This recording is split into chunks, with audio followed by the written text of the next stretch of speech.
বিগত প্রায় 2 মাস ধরে পূর্ব বর্ধমানের কাটোয়া শহরে ত্রাস হয়ে উঠেছিল একটি পথ কুকুর।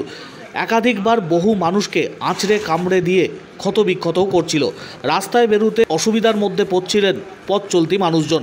এছাড়াও স্কুল কলেজের পড়ুয়া থেকে সাধারণ মানুষজন যথেষ্ট আতঙ্কের মধ্যে ছিলেন। যখন তখন এই পথ কুকুরটি বিভিন্ন মানুষজনকে আক্রমণ করছিল, জখম করছিল। একাধিকবার কুকুরটিকে বাগে আনার চেষ্টা করা হলেও সেই কুকুরটিকে বাগে আনতে পারেননি কেউই।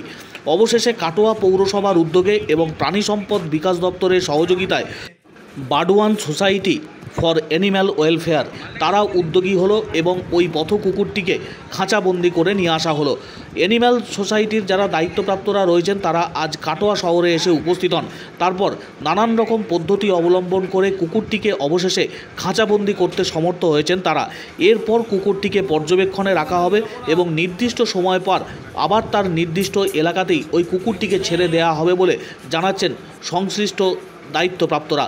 দীর্ঘদিন ধরে কাটোয়া শহরের মানুষজন নাকাল হচ্ছিলেন এই পথ কুকুরটিকে ঘিরে। বারবার তার আক্রমণে নাজেহাল হতে হচ্ছিল মানুষজনকে। এবার সেই আতঙ্ক কাটল।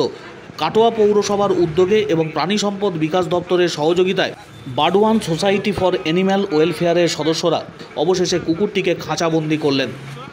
স্বস্তি ফিরল শহরবাসীর মধ্যে।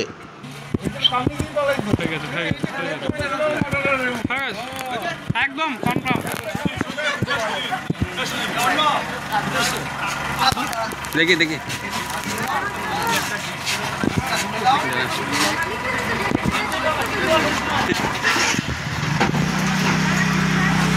আমি দিয়েছি। আজকে এখানে কাটোয়াতে এসেছিলাম আমাদের হচ্ছে পাড়াতে সবাইকে কামড়াচ্ছে। প্রায় মাস 2-3 ধরে খবর পাচ্ছিলাম। সেটা এখান থেকে বিএলটিও স্যার এবং এলজিপিও ম্যাডাম এরা সবাই জানিয়েছিলেন, এলজিও ম্যাডাম। তো সেই কুকুরটাকে আজকে আমরা রেস্কিউ করতে রেস্কিউ করে আমাদের এনজিওতে নিয়ে যাওয়া হবে, সেখানে রেখে ওকে ট্রিটমেন্ট করা হবে। তারপরে যেরকম যা যা প্রসিডিওরগুলো আছে সেটা করে একটা টাইম অফ পিরিয়ডের পরে কুকুরটা এখন যে বিহেভিয়ারটা আছে এটা বিহেভিয়ারের জন্য মেনলি এটা ড্যাবিস নয় কুকুরটার। এটা হয় কি কোনো সময় ওই মানুষ কিছু বদমেজাজি তারা গিয়ে ওকে গাড়ি করে ধাক্কা মারে বা এই কারণে কুকুরটার বিহেভিয়ারটা চেঞ্জ হয়ে গেছে। তো সেই ট্রিটটা চেঞ্জ করার পরে একটা টাইমের মধ্যে চেঞ্জ হয়, সেটা করে এই এলাকাতেই ছেড়ে দেওয়া, সেটা একটা টাইম অফ পিরিয়ড।